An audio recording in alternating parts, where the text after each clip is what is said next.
Bonjour Camille, Bonjour.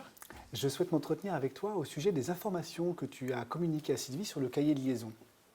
J'ai pris connaissance du contenu, je vais te relire. Salut Sylvie, j'ai trop le seum, JPP des clients aujourd'hui, ils sont tous relous. Madame Duval va repasser cet après-midi pour un remboursement. Je l'ai eu au téléphone, elle était hyper vénère.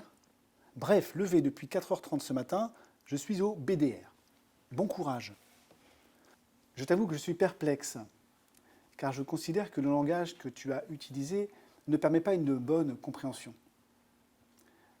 Est-ce que tu as conscience de la difficulté que cela peut engendrer pour tes collègues? Je t'écoute. Oh là là, je suis deg.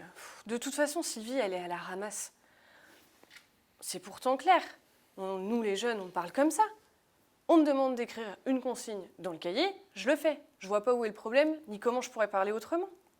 Alors effectivement, Camille, j'apprécie la démarche d'avoir noté et d'avoir transmis des informations et des consignes sur le cahier de liaison.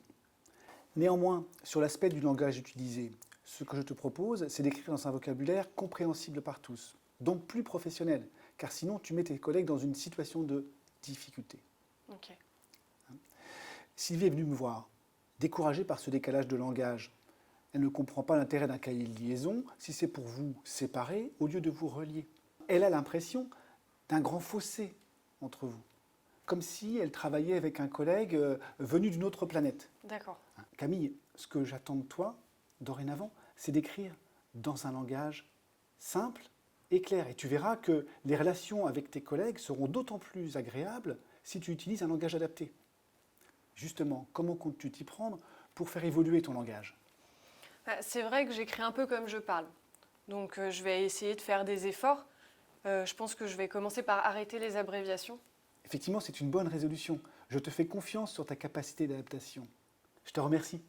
À très bientôt. Merci. Les clés pour gérer un décalage intergénérationnel sur la relation au langage.